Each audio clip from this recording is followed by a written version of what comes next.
Welcome to Heartbreak to Healed podcast. I'm your host, Jamie Baptiste from Rejected Hearts Club. And I'm your host, Sophie Delcourt with Healing Soul Spiritual Center. And we do the heartbreaks so you can heal.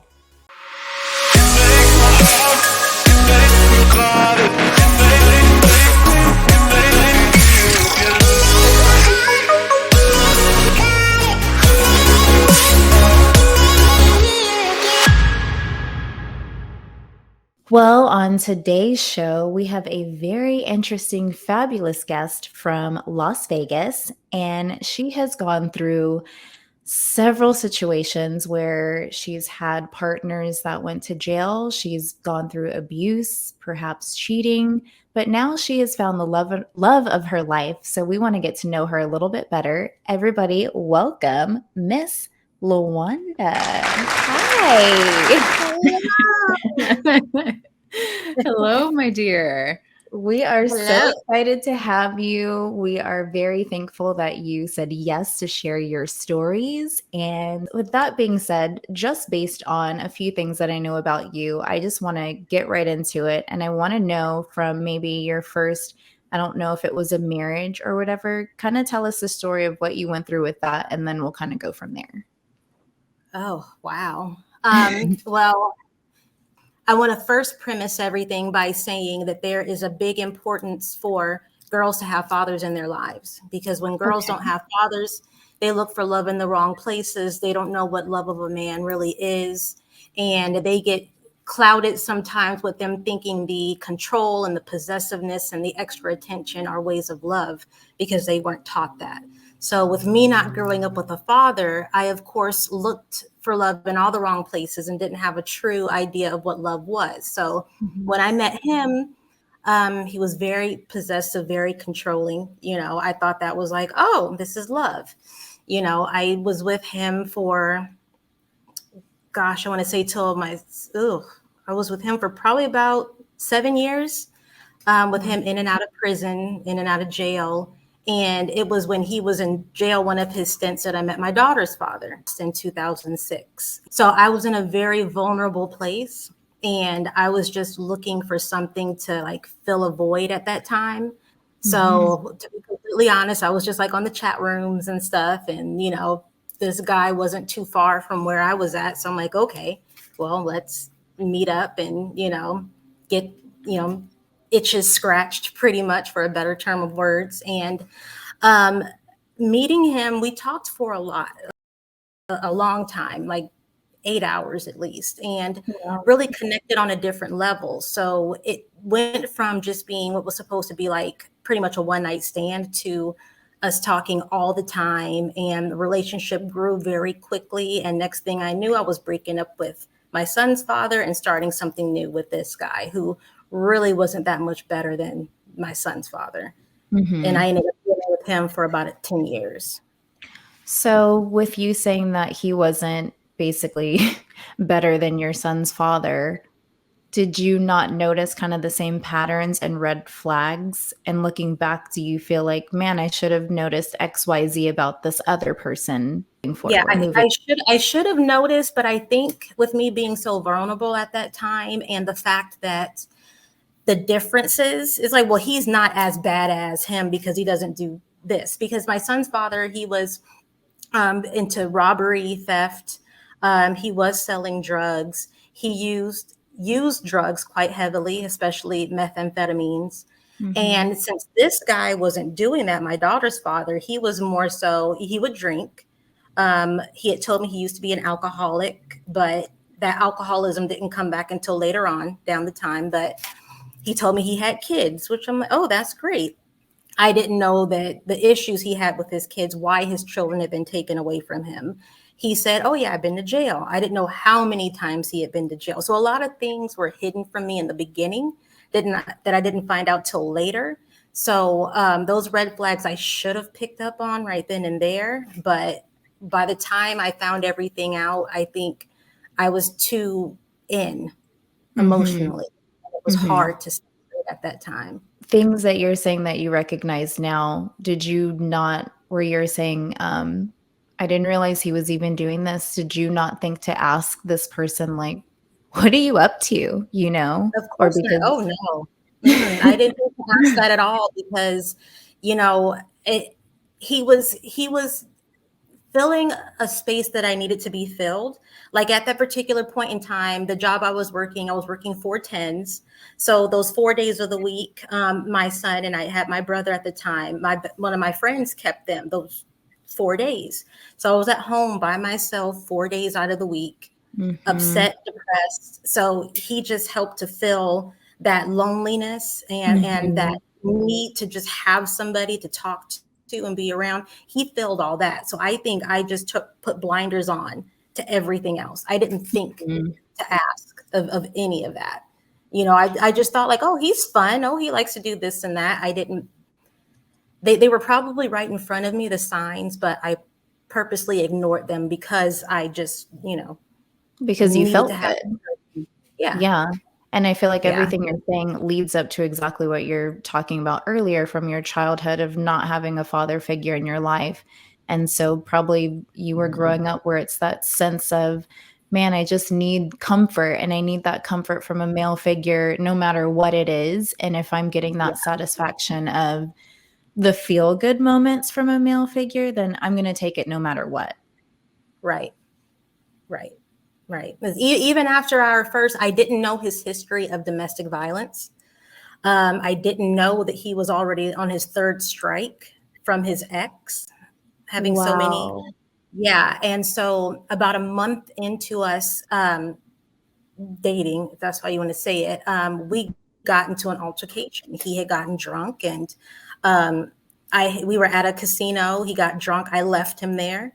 He ended up walking home, and when he got, where I was to the house, he got belligerent and he swung at me. Didn't hit me, Mhm. but he swung at me, and then of course, I went off on him. Mhm. Um, Police were called, they came, and then they took him. And after that, I found out this whole laundry list of domestic violence cases that he's had no idea. But even with that situation that happened then and there, I should have cut it. That should have been it. There were no children involved. That should have been it. But still, that love that I had already gotten for him, and again that need that I had, I let him right back in. Those promises, it won't happen again. Oh, I was drunk. I didn't mean to. It won't happen again.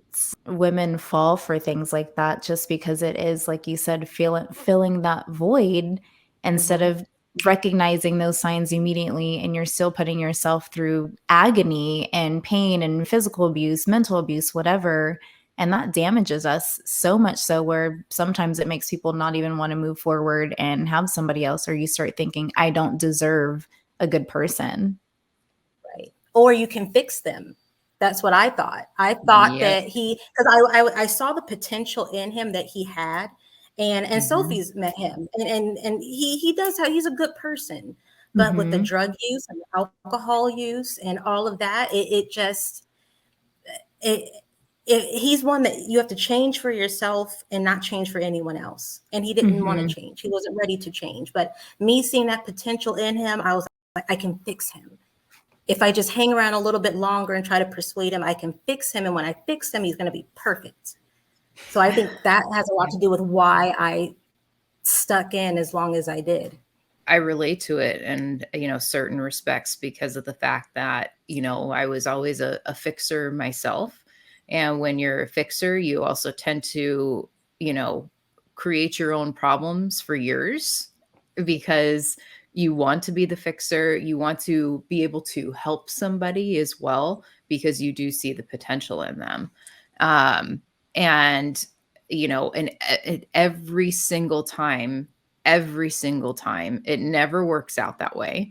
You cannot change a person.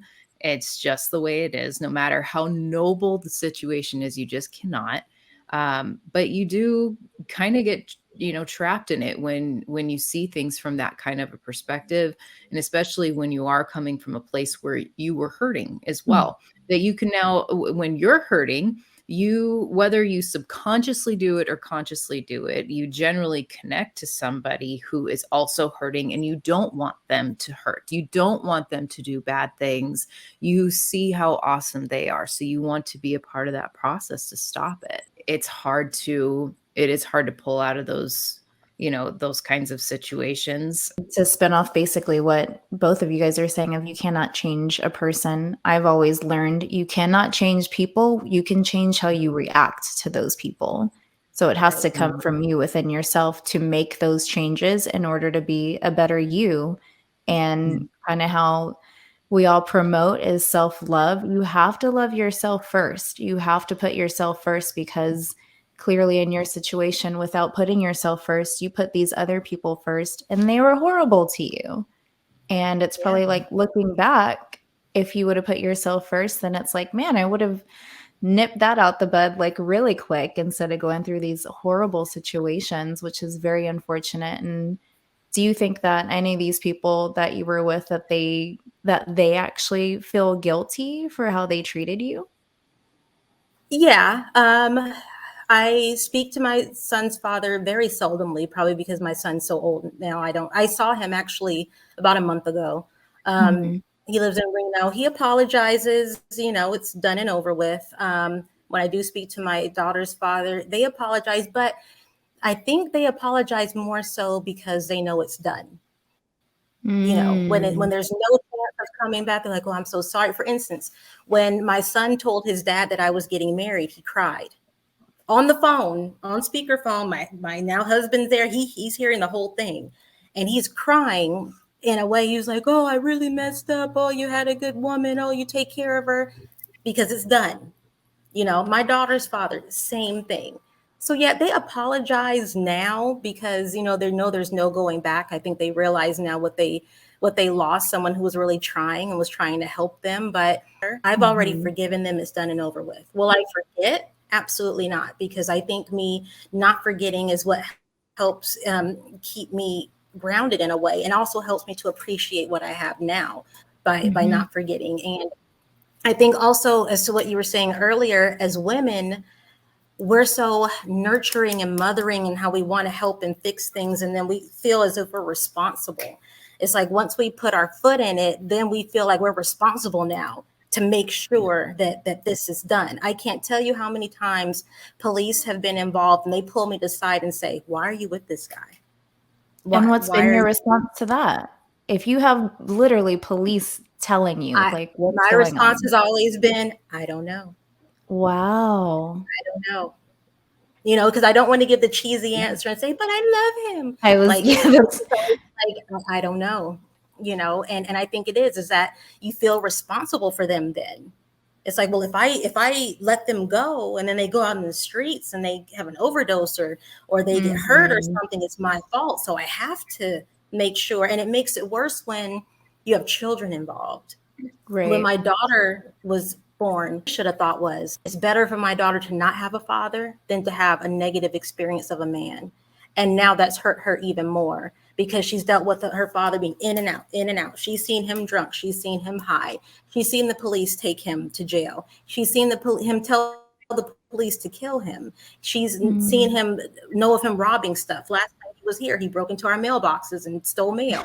She sees all of that. And it would have been better for her to just have not had it than to have that negative influence. So now she's confused as to what type of man. I thank God I have my husband because he's trying to show her now, but she's almost 15.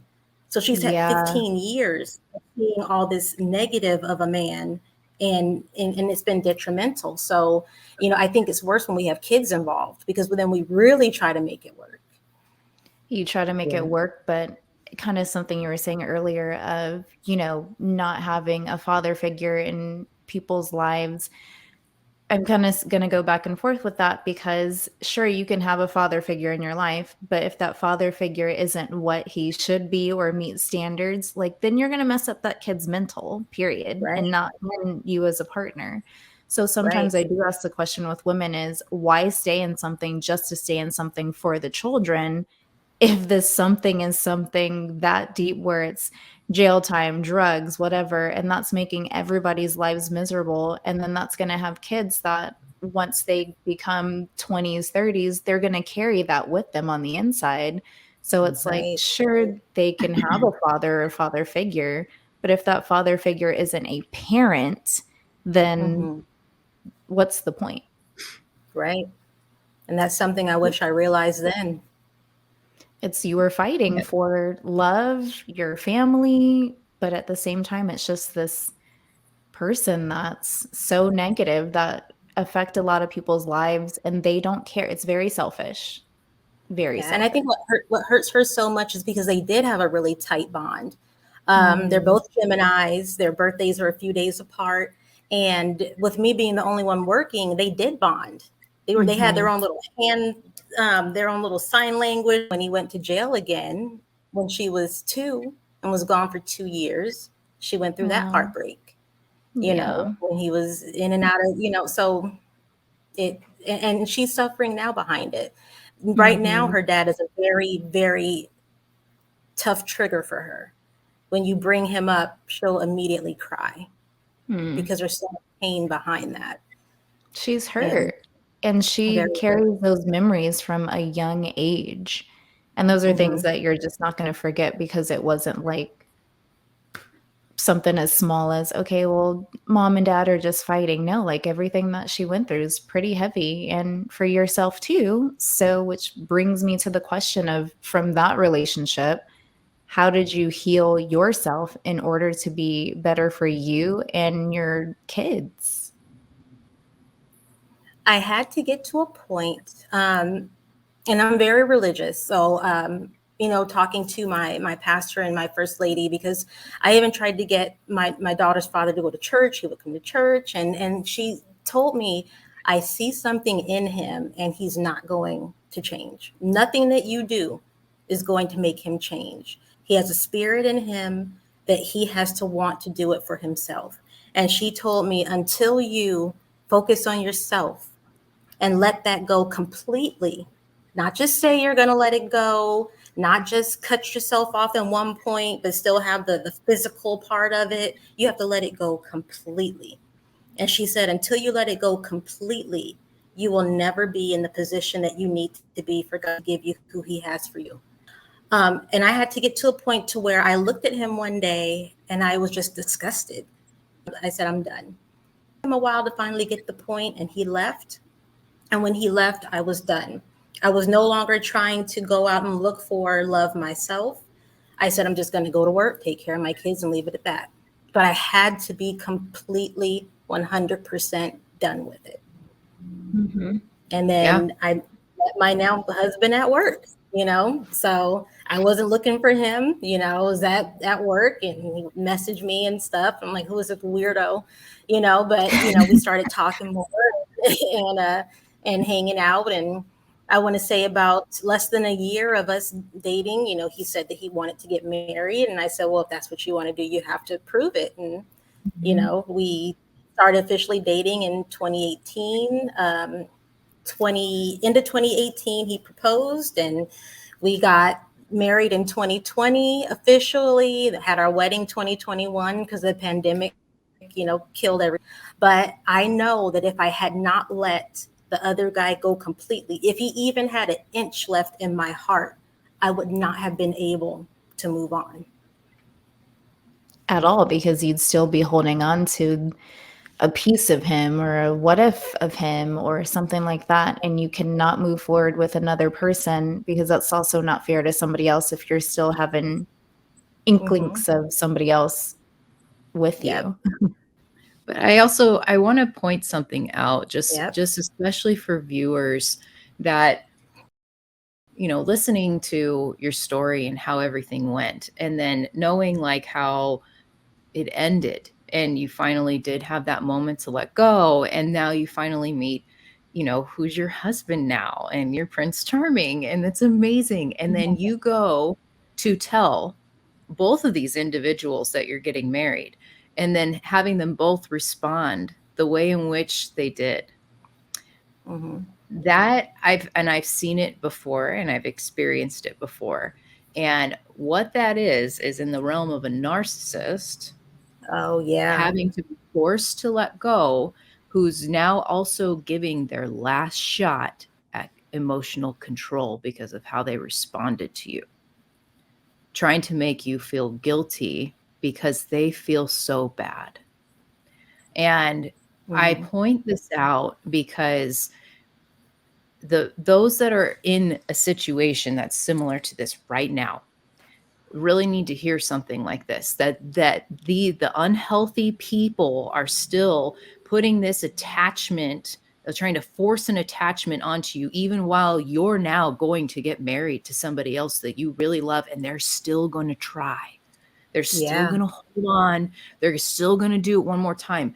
Think about just what that means and what that's doing to you. In your case, wonderfully so, you've been able to escape it. But for others, they're still hurting, and they're still in that shaky space, Mhm. that, where there isn't the confidence, there's other things going on emotionally, and they're allowing themselves to continue to be attached. I Mhm. just want them to Mhm. understand how deep this goes and why it is so important to let go 100%, like what you had to Yeah. do. That you Yeah. can't just wishy-wash this at all. You must let go in order to move on. Otherwise, the same patterns continue to happen, and then your life just continues to kind of suck. And Yeah. that's good, because that's not what life is about. The night that my husband proposed, and my daughter Mhm. cried because she always had in her mind that her dad and I were going to get back together. She Oh, thought the mark was wow. temporary. Yeah, and she told me that. And that's something that I've had to try to tell her too. She needs to let go, because I try Yeah. to Yeah. tell her it's not going to happen. It's never going to happen, ever. You have your mother, you have your father, but we're never going to be together. That's never going to happen. And I think as mothers, we need to teach our kids to let that go as well, because we can let it go, we can move on, we're happy, but they're hurting. So I still try to instill that into her. You have to let that image go. It's never going to happen. So how do you do that as a parent and as a one, you're her mother figure. She's seen your relationships and she's somehow held on to that relationship of you and her father. How does she just let it go when that's been her mindset of, man, mom and dad, like this is what I'm used to. This is what I was born into, and Mhm. now mom's moving on. So is she heartbroken? Like how do you explain that? So I think as time has went on, she's a little bit better with it. But my husband does a lot for her that in the back of her mind, and she's told me she appreciates, but she wishes it was her dad doing it. Of So in some course. way, she resents him sometimes because, let's say they go out for ice cream and she'll be happy, she'll, have fun. And then when she comes back home, she'll get kind of upset because I think she feels guilty because she's having fun with this other man. She's happy, but it's Mhm. not her dad. And then she's upset.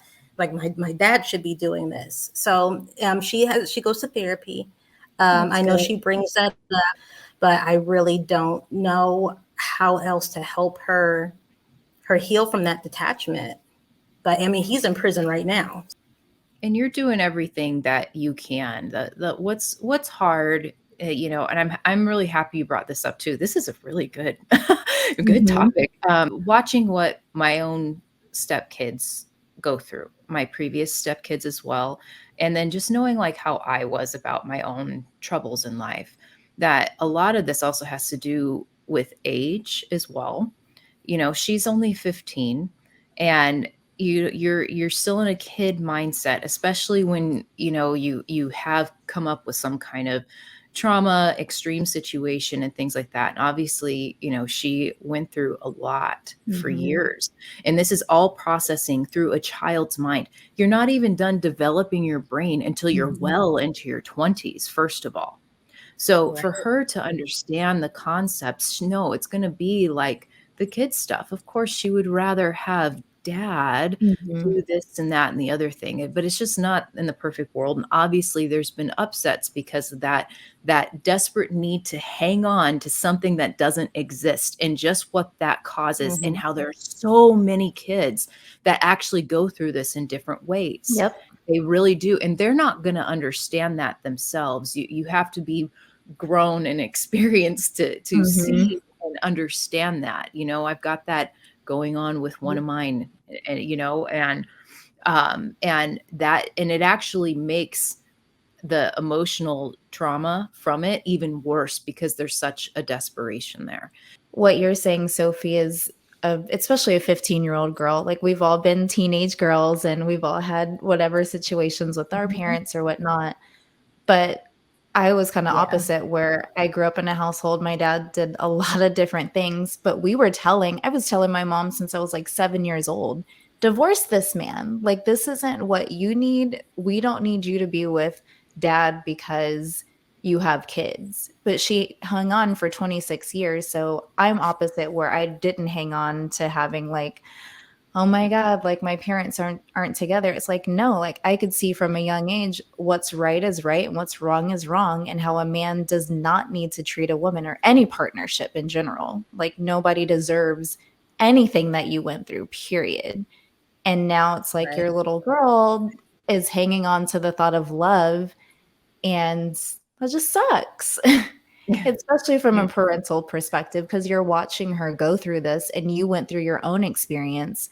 So it's just two different scenarios. Especially in a parental role, I mean, you want to do nothing more than help them heal when they hurt and feel Mhm. better and move on, because they deserve to be happy, especially knowing that, so much of what we do as grown-ups is what impacts them, like Mhm. almost everything. And that's hard. That's really, really hard. But, they still, from the time that they're actually born, they're walking their own little lives, and they're going to walk their own little lives until it's Yeah. time for them to leave this earth. And it's part of their process. Mhm. And, and that's why, I love, Lawanda, that you are putting in everything that you can to help her immediately, because a lot of times there's so many kids that grow up and deal with this, and they'll never get help, and they'll forever have issues because of it. Or when they finally get help, they're a lot older and they've lost a lot of emotional, wonderfulness in their life because they've been so focused on this. But you're jumping in as quick as you can, but it's still up to your little lovely beautiful girl to figure it out within herself, Yeah. and to do that. So, it's my hats off to you. Yeah. Yeah. Yeah. So, So do you hold on to guilt because of your little girl? 100%. One thing that my great grandmother always told me when I was younger, like a teenager coming up, she said, before you have kids, make sure you really know who you're having kids with. And of course, as teenagers, we're like, yeah, whatever, whatever, but not knowing the history of mental health and on her Mhm. dad's side, the addiction to alcohol on her dad's side. So now my daughter has mental health. She has is affected by bipolar and schizophrenia.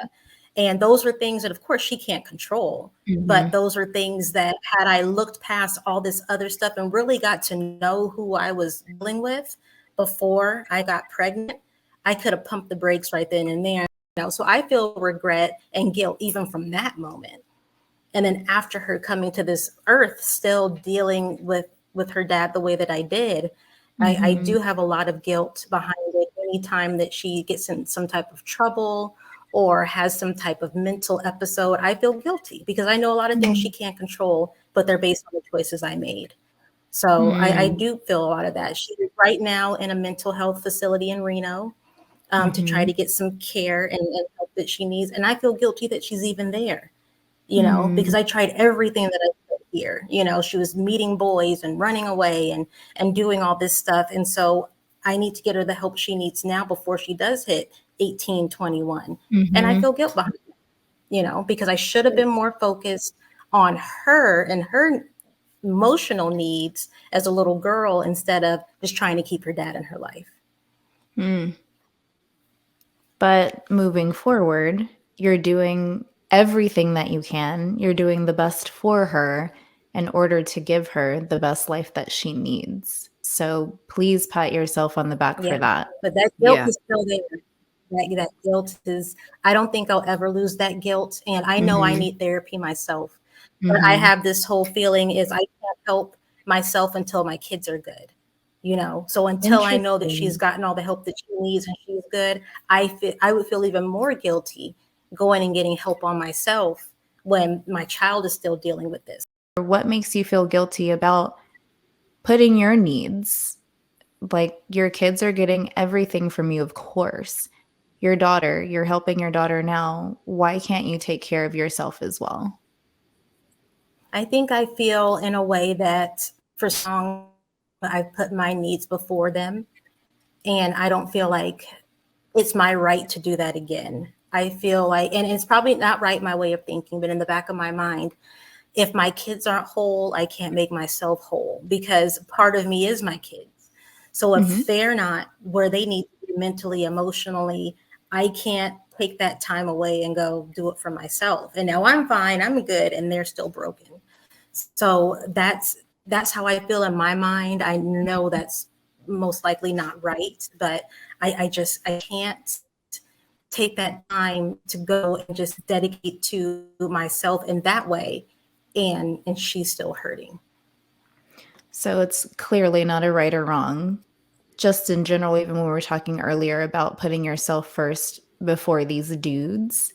But if I personally feel like if you're not right, then you can't help your kids or your dog or your husband, whatever, without you being your best and your 100%. So your kids obviously need you, but you need yourself too. Obviously, we would do anything for our kids, but how can you do things for your kids if you're not good? You know? Because you're still going to be hurting True. too. Like, That's you're very not true. holding on to the past, but unfortunately, the past is what molds us. And by you, that's still a trait Hmm. of you putting everybody else first besides putting you. You have to. It's also good in these situations to go ahead and explore that, because there are ways, like through this process of you going, like if you went and go to get help, go into therapy or whichever type of program that would be best for you, that whoever you're getting that help from could also probably help to guide you on how to deal with the situation from a mother to children perspective. Because I'm sure with your son, he saw a lot of what was going on from the Oh outside, yeah. and it still Oh affected him. So there's still going to be love and need and help that's needed, and even in his perspective. But if to get that kind of help as well, they can really actually help guide you through that too. And what's beautiful also is that, if you do that for yourself, your kids then witness you helping yourself. And now they're seeing, okay, I need to help myself. They inadvertently learn that just by watching you do it. yeah. And then if they can watch you also get better, you can talk to them about that and about having hope and maintaining diligence for themselves to get better, to not give up, to Mhm. not give up. A lot of times people get stuck seeing like a victim mentality. You live with your pain and you let your Yeah. pain dictate what you do. And if you do that, you never heal. And so if Yeah. they see mom continue to leave her state of what that means, and then that means that they can see that they can do it too. They don't need to live in a desperate state. They don't need to live in a sad state. Mhm. They can take hold. They have the capability of doing so. And heck, it might not even be something that happens right now. This could be something like 10 years from now that each of them finally get it, especially baby girl. That they're like, I get it now, mom. I remember you were doing this and you were doing this. How do I get better now? Mhm. That sort If of a thing. if they see you do it, then they're gonna think that's normal instead of holding back your own feelings. It's like, well, no, like mom was getting therapy, mom was doing this, like, so it's normal and that's what I can do too. So it's just being a cheerleader for yourself in order to be a cheerleader for your kids, you know? But you got to take care of you always, even when it's hard, even when you're hanging on to guilt. Your kids are not going to think Yeah. anything bad about you for taking care of you, you know? Seriously, what you've come from to what's going on right now are it, they're such massive strides that so many people don't even get to. Mhm. Think about it, and what you're doing, the life that you're living now, and the efforts that you're putting in. Hun, you're like a walking saint, and you don't even know it, really. Yeah, I would say No, I could have you're been dead a long time ago. A long time ago, I could have been dead. My son's father would choke me out to unconsciousness. He's been in the house with me not knowing under my bed, just there. He's pulled a knife on me. So many things have happened, and I could have been gone. And I and you watched so got many of these out. stories where I got, yeah, and I thankfully, got out of those. Some of those I stayed into because of fear, because I didn't know what was going to happen. My daughter's Mm, father, sorry, my son's father, it said that if I left him, he would set my grandmother's house on fire, knowing that she has bars all around the house and wouldn't be able to get out. So, a lot of the fear held me back from a lot of those.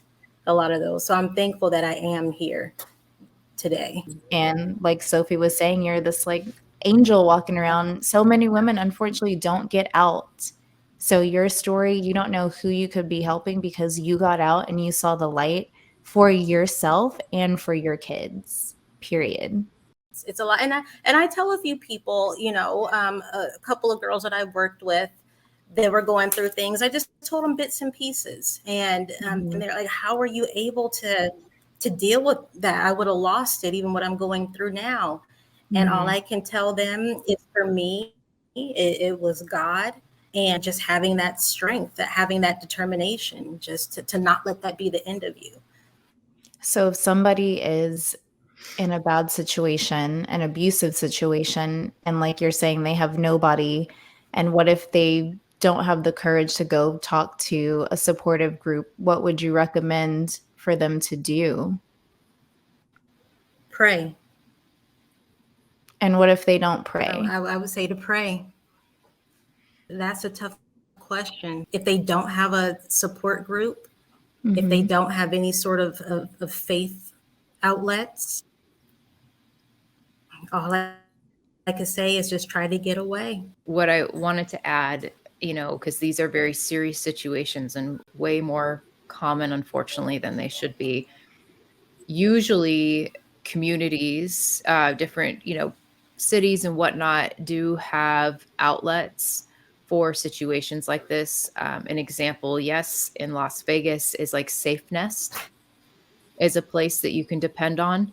Um, but you would need to look it up for your particular locale as to whether or not there are, basically nonprofit organizations that you can get help from, and utilize those. Utilize those. They're no charge. You get all sorts of support in multiple types of ways, including kids that are Mhm. in these kinds of situations. So you, even if you think you're completely alone and have nothing, you really are not. I promise you that. And I'm telling you, there's always at least one person in somebody's life that you can confide in and get personal support from. And you need to allow for it, no matter how fearful you may be. Doesn't matter. You've got to find that courage to speak up so Mhm. that way you can find a way to move on. It's hard. It's extremely hard, but please do it because you need to do it for you, and if you've got kids, you need to do it for your kids too. Well, Lawanda, we are so appreciative that you shared your story today, and thank you for potentially helping at least one person to survive.